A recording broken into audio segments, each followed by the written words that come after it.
안녕하세요. 저는 순천대학교 서울병원의 안과에 재직 중인 최경식이라고 합니다.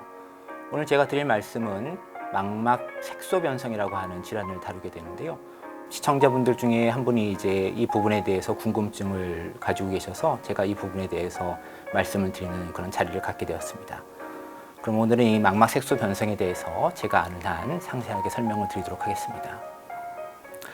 자, 망막 색소 변성이라고 하니까 망막에 색소가 있는 건데 그럼 정말 망막에 색소가 도대체 어디 있을까요? 우리 피부는 항상 이렇게 색소가 많죠. 그래서 여러 가지 컬러를 갖게 되고 파운데이션으로 여성분들이 쓰는 것 중에는 이렇게 피부 톤에 맞춰서 여러 가지 컬러를 사용하게 되기도 합니다. 우리 눈에 있는 색깔은 아시는 것처럼 홍채 색깔이 제일 많죠. 홍채가 이제 노라신 분, 파란 분, 그 다음에 우리처럼 약간 갈색을 가지고 있는 사람들이 제일 많은데 홍채 색깔 외에도 눈 속에 망막이라고 하는 것에 색깔이 있다. 그럼 도대체 이 망막 색소는 어디에 위치하게 될지 이제 궁금합니다. 자, 이제 망막의 색소가 어디인지 찾아보도록 하겠습니다. 우리 눈의 그 모식도인데요. 우리가 늘 아시는 것처럼 각막, 그 다음에 수정체, 백내장이 생기는 곳이죠. 그 다음에 여기 안쪽에 있는 노란 층인 망막이 있습니다.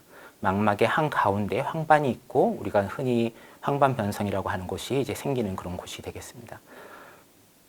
우리가 빛이 들어와서 망막에 상을 맺게 되는데요. 이 망막에 상을 맺는 것은 시신경을 따라서 우리 뇌 쪽으로 전달이 되게 되는 과정을 거쳐서 우리가 어떤 물체를 갖다가 본다고 인식을 하게 되는 겁니다. 자, 벌써 보시는 것처럼 황반이라고 하는 곳이 있는데 우리 눈 속에 앉아 사진을 찍어서 망막을 보게 되면 지금 보시는 것 같은 색깔이 보입니다. 황반, 흔히 말하는 황반 변성의 황반인데 한자로 보시면 벌써 누를 황이 들어가 있죠. 옆황소라고 하는 물질이 있고 그 밑에 있는 조직들 때문에 여기에 보이는 색깔이 좀 달리 보이는 것을 우리가 황반이라고 부르는데 크기는 시신경하고 거의 유사한 크기를 가지고 있는 영역을 차지하고 있습니다. 하지만 이 부분이 그렇게 중요한 것은 우리가 갖고 있는 시력에서 가장 중요한 중심 시력을 유지하는 데 도움이 되기 때문입니다. 이 황반부를 잘 보는 데 있어서 지금 보시는 빛 간섭 단층 촬영이라고 하는 이 검사는 요즘 망막에서는 빼놓을 수 없는 검사 진단 장비입니다. 보시는 것처럼 망막의 단면을 선으로 그어서 볼 수 있는 것이죠. 이 부분을 봤을 때 오목하게 보이는 이 부분을 황반이고요. 거기에 중심화라고 표현을 합니다.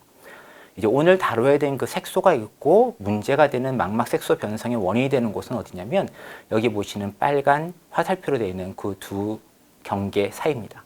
하얀 선으로 여러 개의 갈래로 되어 있는데 이 선들에는 여러 개의 신경층들이 다 모여 있습니다.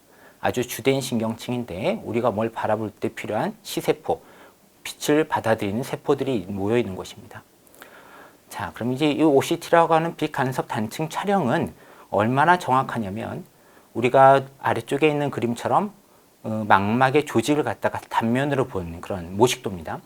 위쪽 사진은 OCT라고 하는 장비로 찍은 그 사진인데요. 그 층에 나눠진 그런 여러 세포들의 구성이 너무나도 일치합니다. 이렇게까지 일치하기 때문에 우리가 손쉽게 눈 속에 있는 망막의 질환을 갖다가 알아내고 그 해당하는 부분이 어디인지를 밝히는데 유용하게 사용을 합니다. 포토리셉터, 그러니까 빛을 받아들이는 그런 수용체가 있는 곳은 아까 말씀드린 대로 망막에 위치하는데요. 망막에 이 하얀 선 있는 데라고 말씀드렸죠. 거기를 확대해서 보게 되면 여러 세포들 중에 유독 특이한 세포들이 있습니다. 바로 빛을 받아들이는 광수용체인데요. 광수용체는 크게 두 가지가 있습니다. 하나는 꽃갈 모양을 가지고 있는 세포, 하나는 이런 막대 모양을 가지고 있는 세포, 이렇게 두 가지가 있습니다. 자, 원뿔 세포라고 불리는 것은 마치 저 텐트와도 같은 그런 형태를 가지게 되고요. 막대 세포라고 하는 것은 아파트 단지처럼 이렇게 볼록볼록한 이런 네모난 그런 구성을 가지고 있습니다. 이 두 가지 다 모두 다 빛을 받아들이고 우리가 보는 것을 갖다가 볼 수 있도록 해주는 중요한 그런 세포층입니다. 이 세포들은 여러 가지 구성을 가지고 있기도 하지만 기능이 조금씩 다른데요. 원뿔 세포는 색각을 나타냅니다. 보시는 것처럼 빨갛고 파랗고 녹색의 그런 색깔을 볼 수 있도록 해주는 것이고 막대 세포는 이 어두운 곳에서 우리가 볼 수 있을 때 중요한 그런 세포들로 구성되어 있습니다. 자, 원뿔 세포와 막대 세포가 나란히 이렇게 잘 놓여져 있는데 그 맨 아래쪽에 위치한 세포층이 하나 있습니다. 네모난 단 한 개의 층으로 이루어진 그런 망막세포층이 있는데 여기를 망막색소 상피라고 합니다. 이 세 가지 요소가 다 손상이 오는 게 망막색소 변성이 되고요. 이 망막색소 상피와 여기 뒤에 있는 조직에 의해서 약간 검은 그런 색깔을 띠게 되기도 합니다. 자, 그러면 이 광수형체라고 하는 원뿔세포, 막대세포의 분포가 중요한데요. 이 분포를 보시게 되면 우리 눈의 황반부라고 하는 아까 말씀드렸던 동그란 부분과 그 주위 부분에 그런 분포도가 차이가 있어요. 제가 말씀드린 것처럼 막대세포는 어두운 것을, 그 다음에 원뿔세포는 여러 가지 색깔을 보게 되는 그런 부분인데 색깔을 보게 되는 그 원뿔세포는 주로 중심에 있습니다. 여기 보시는 것처럼 원뿔세포라고 하는 것이 모여있는 곳은 눈의 한가운데, 막대세포는 눈 가운데보다는 주변에 더 많습니다. 보시는 것처럼 색깔이 있는 부분은 주로 가운데 위치하고 그 다음에 어두운 데 관여하는 막대세포는 주변에 훨씬 많습니다. 세포수에도 차이가 있습니다. 이 색깔을 보는 이 원뿔세포는 대략 한 500만 개 정도, 400에서 한 500만 개 정도가 사람 눈에 있다고 한다면 막대세포는 한 9천만에서 1억 개 정도가 있어요. 거의 한 20배 정도 차이가 있죠. 근데 이제 문제가 되는 망막색소 변성은 이제 아시는 것처럼 약간 어두운 곳에서 잘 안 보이는 그런 야맹증을 호소하시게 되는데 그래서 이 막대세포에 의한 증상부터 먼저 나타나게 되는 거가 되겠습니다. 그건 좀 이따 말씀드릴게요. 자, 이제 저희가 이제 알게 된 거는 이제 빛을 받아들이는 세포 두 가지에 대해서 알게 됐고요. 그 빛을 받아들이는 세포와 그 아래 조직인 망막색소 상피 이상으로 인해서 우리가 지금 다뤄야 될 질환인 망막색소 변성을 얘기할 수 있습니다. 영어로 써져 있는 거 보면은 레티나이티스 피그멘토제라고 써 있는데요. 옛날에는 이거를 염증 질환이라고 봤죠. 여기 보시는 모든 의학 용어 중에 ITIS라고 써져 있는 건 염증을 뜻합니다. 예, 그래서 염증을 뜻하는데 이제 그 당시에는 이제 이런 지식이 없었죠. 이 망막색소 변성은 이렇게 정의할 수가 있어요. 지금 제가 여기 써놓은 글은 망막이 사라면 누구나 보는 그 레티나라고 하는 망막이라고 하는 아주 교과서 같은 그런 책입니다. 이 교과서에 써 있는 거를 잠시 저랑 같이 보실게요. 자, 망막색소 변성은 유전되고 진행이 되면서 이건 막대세포예요. 막대와 원뿔세포, 그다음 망막색소 상피세포 이 세 가지 세포에 영향을 주게 되어서 결국은 시력이 떨어지고 야맹증이 발생하며 시야가 좁아진다 라고 할 수 있습니다. 그러니까 어떤 질환을 갖다가 정의를 딱 내린 게 아니라 이런 현상을 나타내는 어떤 조합을 만들어서 이런 그룹을 망막색소 변성이라고 부르고 있는 거죠. 그래서 여러 가지 그런 증상이 나타나기도 하고 여러 가지 타입이 있기도 합니다. 유병률은 한 3,000에서 5,000 명 중 1명 정도 발생을 한다고 지금 보고가 되고 있고요. 우리나라도 거의 비슷한 것 같습니다. 그럼 도대체 망막색소 변성의 증상은 도대체 무엇일까요? 대부분 다 느끼는 거는 야맹증을 많이 느낍니다. 야맹증은 너무 깜깜해서 느끼는 것보다는 달물이 질 정도의 어떤 어둑어둑한 그런 시점에서부터 잘 느끼기 시작하고요. 도시보다는 좀 외곽에 사시는 분들, 그건 무슨 말씀이냐면 이제 도심은 요즘은 밤이 돼도 너무 환하니까 이런 증상을 못 느끼시는 분도 많고, 그런데 이제 이 불이 많이 없는 곳, 아주 자연에 사시는 분들 같은 경우는 증상을 많이 더 느끼실 수가 있는 그런 부분이라서 이런 분들일수록 특히 밤에 나가는 걸 주저하게 되죠. 혹시라도 새로운 길을 나선다든지 새로운 환경에 처하게 되면 상당히 두렵거나 주저하는 마음으로 거동이 갑자기 둔해지고 그런 어려움이 좀 있습니다. 그래서 바깥 출입을 밤이 되면 잘 안 하시려고 하기도 하세요. 두 번째로 많은 증상은 뭐냐면 이제 시야가 감소한다고 합니다. 시야라고 하는 건 뭐냐면 우리가 볼 수 있는 범위예요. 지금 제 코를 보신다 그러면 제 코를 보면서 제 얼굴도 보이시죠? 그다음 제 뒤에 면도 다 같이 보이실 거예요. 한 곳을 바라봤을 때 볼 수 있는 범위를 시야라고 합니다. 그 시야가 점점 망막색소 변성으로 해서 좁아지기 시작해요. 좁아지게 되면 아주 어두운 그런 부분도 생기겠지만 중심 시력이 조금 유지가 되면서 아주 터널을 보는 것 같은 그런 효과를 보게 됩니다. 그래서 그러다 보니까 이제 행동 반경이 좀 어려워지죠. 옆에서 누가 지나가도 잘 모르게 되고 갑자기 어디 갔을 때 옆을 부딪힌다든지 그런 행동을 좀 하시게 될 수 있는 그런 부분이라서 당연히 이럴 때도 행동이 조심스러워집니다. 다음 증상은 이제 제일 중요한 이제 시력 저하죠. 시력 저하는 모든 분들이 다 동시에 다 망막색소 변성이 생겼다고 오는 건 아니에요. 오는 시기도 다 다르고 그 범위나 그 정도도 다 다릅니다. 어떤 분들은 망막색소 변성이 생겼기 때문에 실명을 한다고 생각을 하시기도 하지만 제 환자분들 중에서는 꽤 오랫동안 시력은 또 유지하시는 분들도 계시기 때문에 그분에 대해서는 너무 스스로 모든 걱정을 다 가지고 사실 필요는 없으실 것 같고요. 점점 시력 검사를 하면서 어떤 변화가 더 있는지를 봐야 됩니다. 어떤 분들은 시력이 떨어졌다고 해서 망막색소 변성 때문에 떨어졌다고 생각하시는 분도 있지만 망막색소 변성 외에 이제 굴절 이상, 그러니까 쉽게 말하면 안경을 쓰고 있는 것처럼 이런 안경의 도움으로도 시력이 좀 나아지신 경우도 있고 또 망막색소 변성이 있는 분들은 백내장이 또 오기도 합니다. 그래서 그런 백내장 때문에 또 시력이 떨어지는 경우도 있으니까 그런 다른 원인을 찾아야 되기 때문에 시력이 떨어졌다고 해서 너무 자포자기하지 않기를 바라고요. 이런 시력 저하가 같이 동반된다는 걸 말씀드립니다. 지금까지는 눈에 발생하는 그런 증상을 말씀드렸는데 그거 외에도 이 망막색소 변성은 전신 증상이 있는지 여부를 봐야 됩니다. 망막색소 변성은 이게 구분하기에 따라서 여러 가지로 구분하는데 하나는 눈에만 발생하는 망막색소 변성, 또 하나는 다른 몸의 이상을 같이 동반하는 망막색소 변성. 크게 두 가지로 또 나눌 수가 있습니다. 이런 증후군이라고 하는데 그런 증후군을 가지고 있는 망막색소 변성에서는 많은 것이 이제 귀가 잘 안 들린다는 분, 그 다음에 좀 비만하신 분, 또 손가락 개수나 그런 게 좀 남과 다르신 분들이 좀 있고요. 또 콩팥에 병이 있으신 분들이 계세요. 그런 분들은 망막색소 변성에 또 다른 증후군을 같이 가지신 거라서 그런 전신에 대한 그런 검사도 좀 필요한 그런 부분이 있습니다.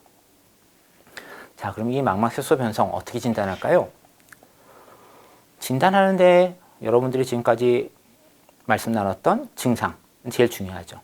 그 다음에 중요한 게 뭐냐면 이게 유전된다고 말씀드렸기 때문에 가족력입니다. 가족력을 빼놓고는 사실 이 병을 갖다가 얘기하기 좀 어려워요.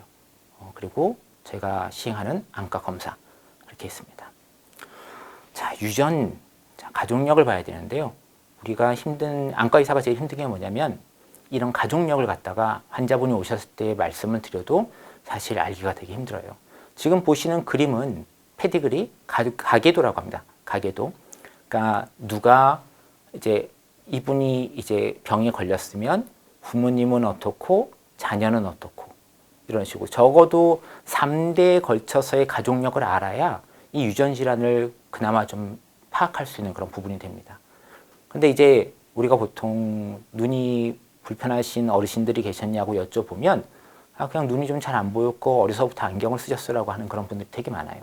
그러니까 이제 아직은 그 망막색소 변성에 대한 인식이나 그런 부분에 대해서 잘 모르시는 부분도 좀 있고 그 어르신들이 그 당시에 검사를 받거나 그러진 않았을 수도 있기 때문에 가계도의 정보를 얻는 데에서 꽤 어려움을 좀 겪기도 합니다. 하지만 이런 가계도와 유전된 양상을 알아야 되는데 그 유전 양상은 크게 세 가지가 있습니다. 제일 많은 게 상염색체 열성, 그 다음에 상염색체 우성, 그 다음에 성염색체 관련돼 가지고 유전을 합니다. 이 유전되는 양상에 따라서 중요한 건 그 다음 세대에 어떻게 될지. 사실 내가 병에 걸렸는데 내 자식이 어떻게 될지는 다 궁금하겠죠. 부모 마음이라면 당연히 그럴 겁니다.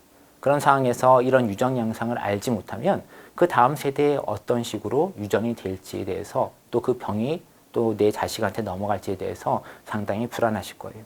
그래서 이런 부분들을 잘 파악하는 것이 무엇보다 중요합니다. 여기 보시는 거 너무 많은 글자들이 영어가 막 써 있는데 저도 잘 모릅니다. 여기 너무 많은 이거는 뭐냐면 유전자들이에요. 뭐와 관련된? 망막색소 변성과 관련된 유전자입니다. 이 유전자는 대개 한 90여 개가 있어요. 근데 돌연변이라고 하는 것도 있습니다. 그냥 뭐 가계의 어떤 변화 없이 그러니까 제가 그냥 혼자 걸려버린 거죠. 그런 정도는 훨씬 더 많아요. 수천 개가 됩니다. 그러니까 너무나도 많은 유전자가 있기 때문에 이 질환 역시 치료에 상당히 어려움을 좀 가지고 있긴 합니다. 자, 우리가 하는 검사 중에 이제 망막 검사라고 하는 게 있습니다. 이건 실질적으로 이제 눈을 들여다보는 거죠. 망막 색소 변성. 이름 그대로 망막에 색소가 있는 것을 보고 이상하다라고 해서 이름이 붙은 겁니다. 지금 보시는 안저 사진, 망막인데요. 시신경과 혈관이 있고 옆에 보시면 뭔가 점들 같은 게 보이시죠? 이 점들이 색소가 침착이 되어 있습니다. 일부 용어에서는 뼈 조각 같은 그런 모양이라고 이제 표현을 하는데요. 이게 검은 것들이 이제 침착이 되어 있어서 보이기 때문에 되는데, 사실 처음에 망막 색소 변성이 온다고 해서 이런 게 다 보이진 않아요. 사실 지금 보시는 눈 속 사진을 보시면 누구나 다 어떤 의사나 다 보고 망막 색소 변성입니다, 의심이 됩니다 라고 말씀을 할 겁니다. 하지만 초기에 오신다면 이런 변화가 거의 없어요. 그리고 시야가 줄어들어 있다든지 어느 정도 야맹증을 느끼는 분들도 계십니다. 여러 가지 어려움이 좀 있겠지만 망막을 통해서만이 확인을 할 수 있는 그런 부분이 좀 있고요. 그런 거 외에 좀 전에 말씀드린 시야, 이 시야는 왜 중요하냐면 우리의 어떤 기능적인 걸 보는 거예요. 좀 전에 보셨던 안저 검사는 어떤 구조적인 걸 보는 거고, 이 시야 검사는 우리의 눈의 기능적인 걸 봅니다. 특히 어떤 기능을 보냐면 어느 정도 시야가 좁아졌는지, 중심까지 침범이 됐는지 안 되는지 봅니다. 시야에서 중요한 부분은 뭐냐면 점점 시야가 이렇게 축소가 되고 있기 때문에 그 축소되는 정도를 저희가 파악하고 이 환자분의 진행 속도가 얼마큼 되는지를 파악하는 게 중요하죠. 그래서 이런 시야 검사를 하는데, 시야계는 크게 수동 시야계와 이렇게 자동 시야계로 나누어 있습니다. 수동 시야계는 많이들 쓰진 않지만 몇 개 가지고 있는데도 별로 없긴 하세요. 시표를 봐야 되는데요. 여기 가운데 보면 점 하나 있죠? 이 안에도 점이 있는데 거기가 이제 주시점입니다. 그 주시점, 제 코같이 주시를 하고 있다가 주변에서 하얀 불이 번쩍번쩍하면 그거를 느끼시고 버튼을 누르시는 거예요. 여기 보시면 이런 버튼을 누르셔서 내가 보고 있다 안 본다는 것을 확인을 하고 그 검사 결과를 가지고 저희가 시야가 얼마큼 좁아져 있는지를 확인하는 겁니다. 이 환자분은 시야가 좁아진 상태를 여러분들이 왼쪽에 있는 그림으로 보실 수가 있는데, 이 검게 있는 부분이 안 보이는 부분입니다. 가운데 하얀 부분이 보이는 부분이고요. 그래서 이런 분들이 터널 비전을 가지고 있는 거죠. 그래서 주변에 뭐가 오더라도 반응이 되게 느리고 안 보이는 경우가 있어서 위험한 그런 부분도 있습니다. 길을 가시거나 아니면은 주변 환경에 있어서 새로 바뀐 환경에서는 상당히 어려움을 좀 겪긴 하세요. 하지만 그래도 이 중심 시력이 남아있기 때문에 이 환자분께서는 하고자 하는 것들을 하실 수가 있는 거죠. 시야는 좁아져 있지만 중심 시력이 있으면 그래도 생활하실 수가 있는 그런 부분이 좀 있고, 이 시력이 갑자기 확 없어지는 경우는 그렇게 많지는 않습니다. 지금 보시는 거는 또 하나의 망막의 기능을 보는 평가 방법인데 망막 전이도라고 합니다. 망막 전이도라는 건 뭐냐면 우리가 눈으로 빛이 들어가면 그 빛에 인해서 망막에 있는 세포들이 활성화가 되면서 거기서 만들어지는 전기 차이가 있어요. 그래서 그걸 갖다가 파형으로 저희가 나타냅니다. 왼쪽 그림에서 보시는 것처럼 이렇게 파형이 나타나는데, 이 검사를 하기 위해서는 여러 가지 전극을 다 붙이고 요 하얀색 통 안에 들어가서 빛이 번쩍번쩍하는 걸 보게 됩니다. 이 검사에서의 특징은 뭐냐면 우리가 어둡게 된 지역에서 문제가 되기 때문에 암수능을 합니다. 어두운 데서 있어서 암수능, 어둡게 만든 곳에서 꽤 오래 적응한 상태에서 빛을 번쩍 줘서 그 빛의 반응을 보는 검사가 있고, 다시 밝게 만든 다음에 다시 검사를 해서 망막의 전이를 측정하는 그런 검사가 있는데, 망막 색소 변성은 어두운 데서 어려운 그런 현상이 생기기 때문에 초기에 이 위쪽에 있는 두 개의 그래프에 있는 파형이 많이 떨어지거나 이 정도가 뒤에 나타나게 되는 그런 부분이 좀 있어요. 아까도 말씀드린 것처럼 망막에 색깔을 볼 수 있는 원뿔 세포와 그 다음에 어두울 때 작용하는 막대 세포의 분포가 이렇게 다르다고 했죠. 그래서 어두운 부분이 먼저 손상이 되고 중심부 쪽이 그나마 유지가 될 수 있는 게 이 망막 색소 변성입니다. 자, 이거는 실제 환자인데요. 망막 색소 변성이 꽤 진행이 됐기 때문에 망막 전이도를 찍어봐도 여러분들이 보셔도 파형이 거의 안 나타나죠. 이게 보시면은 거의 파형이 거의 일자로, 거의 뭐 위로 올라가거나 내려오는 것들이 암수능을 했을 때나 명수능을 했을 때 특별하게 차이가 없이 많이 떨어져 있는 것을 볼 수 있습니다. 또 하나 할 수 있는 거는 OCT라고 그랬죠. 망막에서 이거 장비를 빼놓을 수는 없습니다. 그럼 이 장비를 가지고도 망막 색소에 어떤 이상이 있는 걸 알 수가 있을까요? 알 수 있어요. 자, 지금 보시는 것처럼 노랗게 쳐져 있는 부분이 망막 시세포와 색소 상피가 있는 곳이라고 그랬죠. 자, 오른쪽에 위쪽 그림의 화살표를 보시면 경계가 있습니다. 하얀 막이 있는 곳과 없는 곳이 경계가 딱 지어지죠. 망막 색소 변성이 진행이 되면서 가운데 부분만이 유지가 되는 거고, 안타깝게도 주위 쪽에 있는 망막의 시세포가 많이 손상이 돼서 기능을 잘 못할 수가 있습니다. 그거 외에도 이 빛간섭 단층 촬영을 하면 망막 색소 변상에서 발생할 수 있는 합병증 중에 하나인 낭포 황반 부종이라고 하는 게 있습니다. 말 그대로 황반이 붓는 거예요. 예, 황반이 원래 이렇게 오목해야지 정상인데 그렇지 않고 붓는 것을 황반 부종이라고 하는데, 이런 경우가 생기면 또 다른 치료를 합니다. 아세토졸라마이드라고 하는 약을 드시거나 아니면 눈 속에 스테로이드 같은 주사를 하기도 합니다. 자, 그럼 이 치료는 유전에 의해서 비롯된 거니까 유전자 치료를 하는 게 맞겠죠? 현재 유전자 치료는 그래도 긍정적인 그런 부분을 가지고 있긴 합니다. 망막색소 변성을 치료하기 위해서 아데노바이러스 등을 이용해 가지고 거기에 어떤 물질을 갖다가 얹어서 유전자를 전달하게 하는 그런 부분이 있어요. 실제 상용화되는 FDA 승인을 얻은 약제인데, 지금 밑에서 보시는 옆에 그림이죠. 룩터나라고 하는 그런 제품이 있습니다. 이거는 RP65라고 하는 유전자를 가지고 있는 분한테만 치료가 가능한 그런 부분이고요. 망막의 아래쪽으로 해서 건강한 이 세포를 갖다가 넣어서 유전자를 넣어서 병의 진행을 갖다가 좀 억제할 수 있는 그런 부분이 좀 있습니다.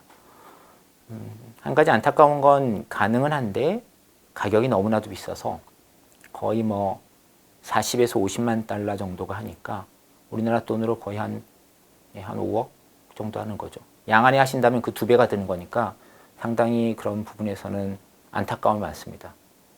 하루빨리 이런 부분들이 좀 더 개선이 되고 개발이 되어서 많은 분들한테 도움이 될 수 있는 그런 유전자 치료 방법이 개발됐으면 하는 그런 바람이기도 하고요.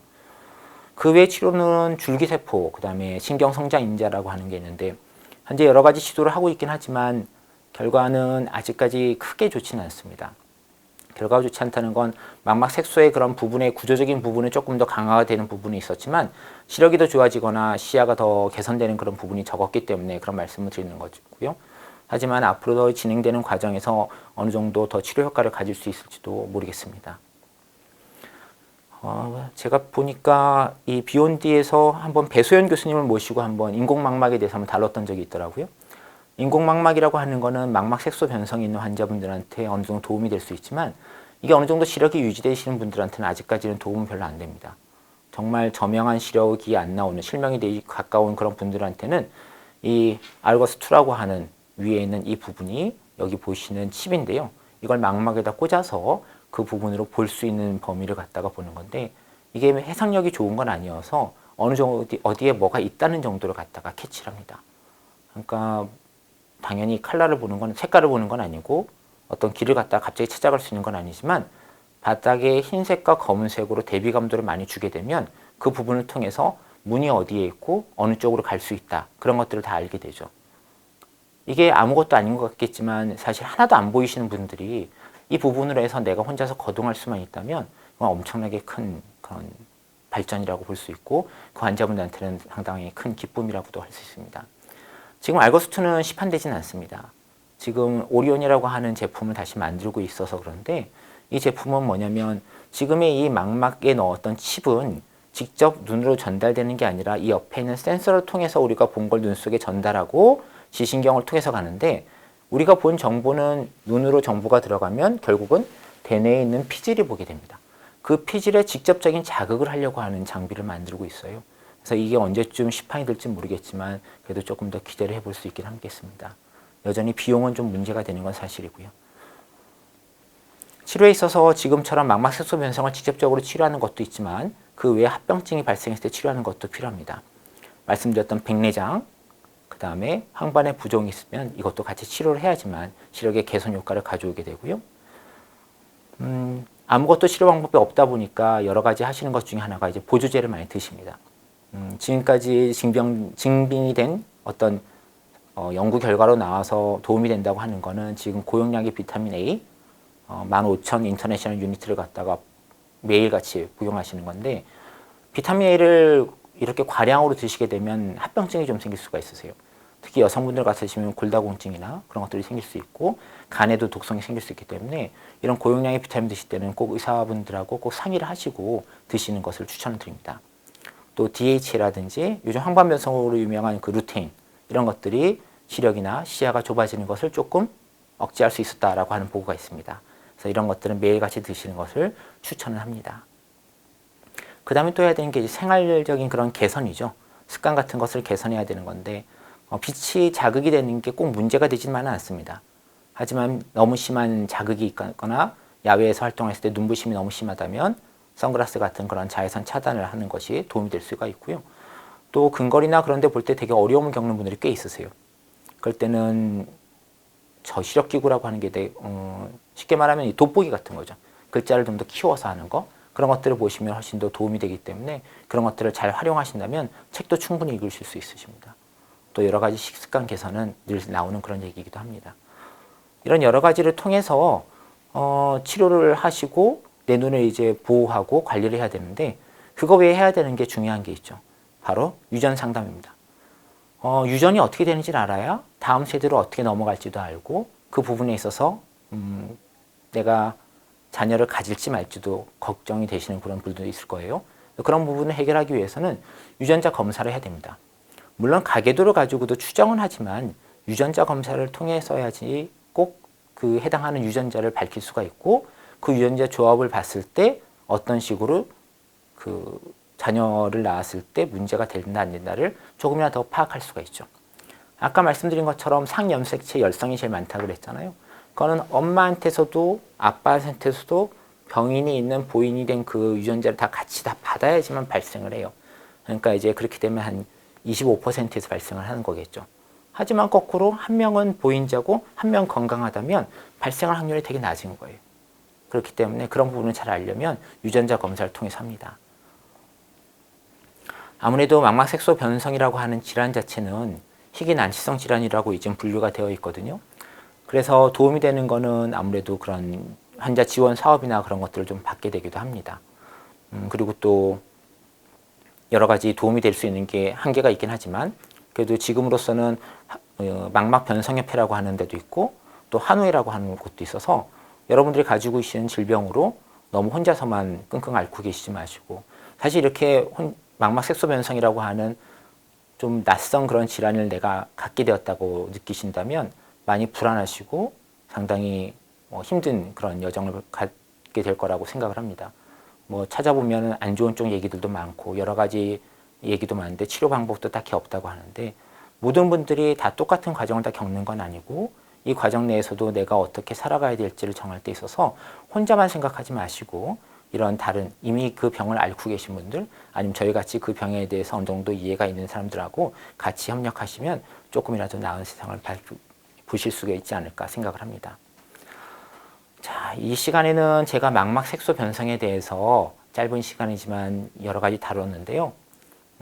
제가 말씀드리고 싶은 거는 아직까지는 완전한 치료 방법은 없지만 이 병을 앓고 계시는 환우분들, 그 다음에 가족분들에게 당부하고 싶은 건 있습니다.